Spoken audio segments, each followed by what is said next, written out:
अस्सलाम वालेकुम। तो फिर मैं वापस आ चुका हूँ बहुत दिनों बाद फ़ोटोशॉप की क्लास बिगिनर सीरीज़ की क्लास 7 के साथ। इस पे हम लोग पढ़ेंगे स्पॉट हीलिंग ब्रश टूल और पैच टूल। इसकी लास्ट क्लास में हमने पढ़ा था क्लोन स्टैम्प टूल। अगर आप लोगों ने वो वीडियो नहीं देखी है तो वो वीडियो इस वीडियो के लिए बहुत इम्पोर्टेंट है, तो ज़रूर जाके देखिए। और अगर आपने चैनल को सब्सक्राइब नहीं किया है तो सब्सक्राइब करिए और चैनल का पेज एक बार एक्सप्लोर करिए, क्योंकि उसमें अ, सिर्फ बिगिनर्स के लिए ही नहीं बल्कि कुछ एडवांस इफेक्ट्स, एसेट्स और बहुत सारी चीज़ें आपको फ्री ऑफ कॉस्ट मेरे चैनल पे मिल जाएगी। तो मेक श्योर आप उन सबको चेकआउट करिए। मैं अमेजिंग अमेजिंग वीडियोस लाता रहता हूँ। तो आइए स्पॉट हीलिंग बस टूर स्टार्ट करते हैं।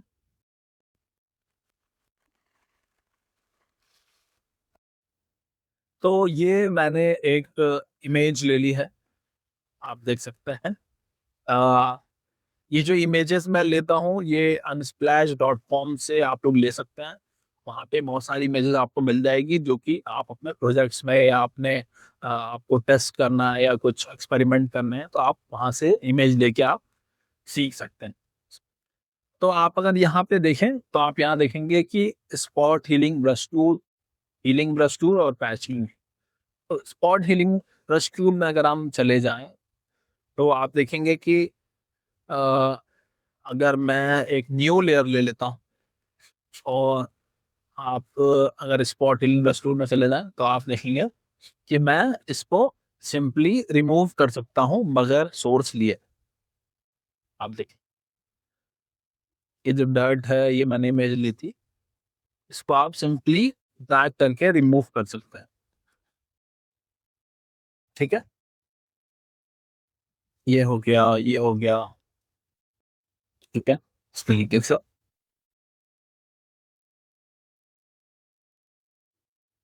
आप रिमूव कर सकते हैं।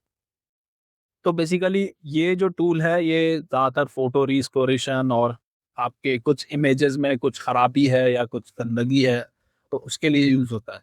इसमें आप सोर्स भी ले सकते हैं। एक तो आप बगैर उसके भी कर सकते हैं, आप सिंपली ड्रैग करके वो अपने हिसाब से ही एडजस्ट करेगा, ठीक है? जैसे ये कर रहा है, लेकिन आप सोर्स भी ले सकते हैं। फॉर एग्ज़ाम्पल मुझे इसको वो करना है, तो मुझे यहाँ पे थोड़ा ब्लैक कलर का वो लेना पड़ेगा। तो मैं सोर्स अगर यहाँ से ले लूँ, ठीक है? The spot healing brush tool automatically sample pixel to correct a spot with one step. To manually set the source, you use the healing brush tool. ठीक है? ओके। तो अगर हम हीलिंग ब्रश टूल लेंगे तो आप देखेंगे कि आपको सोर्स डिफाइन करना पड़ेगा यहाँ पे। जैसे फॉर एग्जांपल मुझे इस एरियाज को करेक्ट करना है, यहाँ थोड़ी डर्ट है, तो आप देखेंगे कि मैं सिंपली ऐसे करेक्ट कर पा रहा हूँ, ठीक है? फॉर एग्जांपल मुझे यहाँ से कुछ वो लेना है और यहाँ लगाना है, आप देखेंगे इस हिसाब से वो कर रहा है, ठीक है? इसमें स्पॉट हीलिंग ब्रश टूल की खास बात है कि ये अपने आप ही कलर को एडजस्ट करता है, ठीक है? जैसे यहाँ पे अगर मैं करूँ तो आप देखेंगे कि ये उसने चेंज अपने हिसाब से किया, कलर अपने हिसाब से एडजस्ट किया उसने, ठीक है? अगर फॉर एग्जांपल मैं किसी डार्क एरिया से ले ले रहा हूँ, फॉर एग्जांपल यहाँ से ले ले रहा हूँ, तो यहाँ का कलर, यहाँ पे आस-पास का कलर ये अपने हिसाब से ही एडजस्ट करेगा, ठीक है? इसमें अगर हीलिंग ब्रश टूल में आ जाएँ आप, तो आप देखेंगे कि आपको वो लेना पड़ेगा, सोर्स लेना पड़ेगा, डिफाइन करना पड़ेगा। और ये मिटाना है मुझे, आप देखेंगे कि यहाँ पे कलर वो ये नहीं ले रहा है ब्लैक, ठीक है? तो कलर ये ब्लैक नहीं ले रहा है, ये अपने हिसाब से ही एडजस्ट कर रहा है, लेकिन यहाँ पर। जबकि यहाँ ब्लैक है लेकिन यहाँ पे ये ब्लैक नहीं कर रहा है, ठीक है? जैसे हमने क्लोन स्टैम्प टूल पढ़ा था, क्लोन स्टैम्प में क्या हो रहा था कि हम सिंपली क्लिक करते थे और यहाँ का एरिया सिंपली यहाँ पे बनने लगता था। अगर मैं इसको करंट लेयर की जगह ऑल लेयर पे कर दूँ, आप देखेंगे कि यहाँ का एरिया ये यहाँ बनाने लगता था, है ना?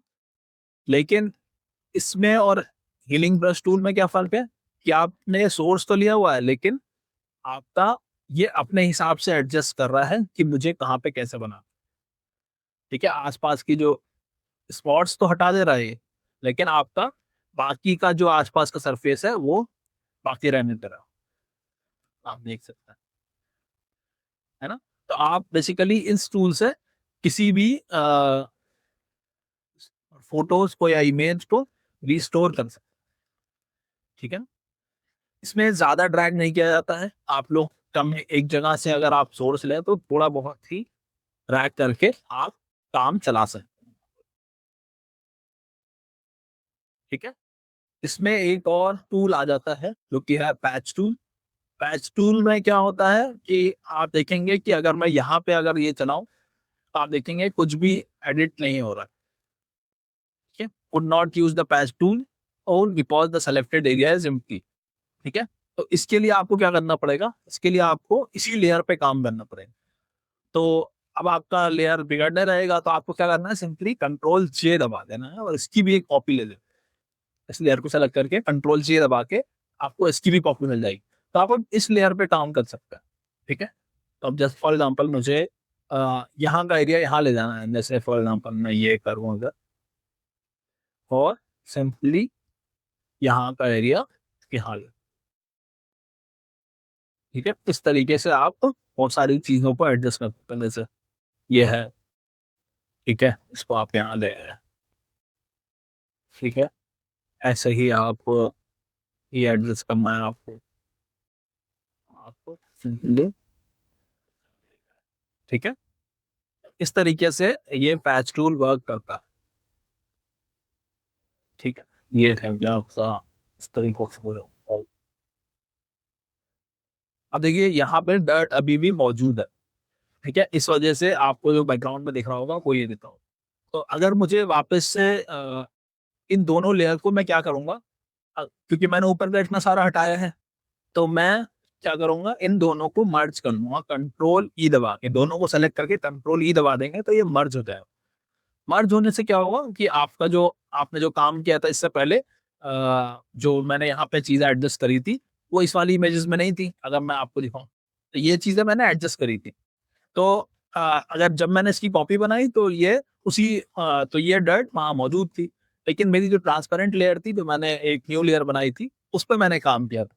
तो आप देखेंगे कि अगर मैं उन दोनों को मर्ज कर देता हूँ तो आपको ये जो मैंने काम किया था वो मिल जाएगा, ठीक है? तो आप ये प्रैक्टिस करेंगे तो चीजें समझ में आती जाएगी। आप लोग अगर कंप्यूटर में खुद से बैठ के प्रैक्टिस करें तो आपको चीजें समझ में आती जाएगी कि चीजें कैसे एक्चुअली वर्क कर रही।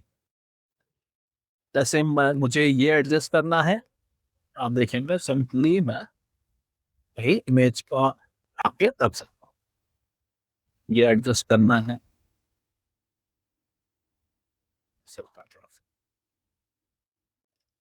ठीक है? मैं थोड़ा सा फास्ट फॉरवर्ड कर रहा हूँ यहाँ पे ताकि मैं इसको कुछ बेटर लुकिंग फोटो बना सकूं।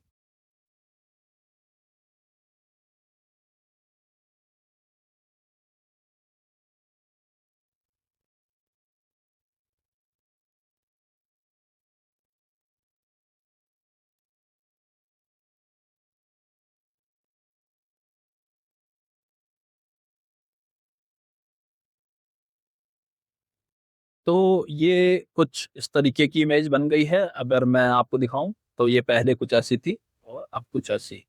तो बेसिकली अगर मुझे डर्ट रिमूव करना है या इस तरह का कुछ भी, अगर आप देखें किसी भी इमेज में कोई खराबी है तो आप उसको एडिट कर सकते हैं इस टूल से। अगर मैं थोड़ा सा और फास्ट फॉरवर्ड करके थोड़ा सा इसको सही कर दूं,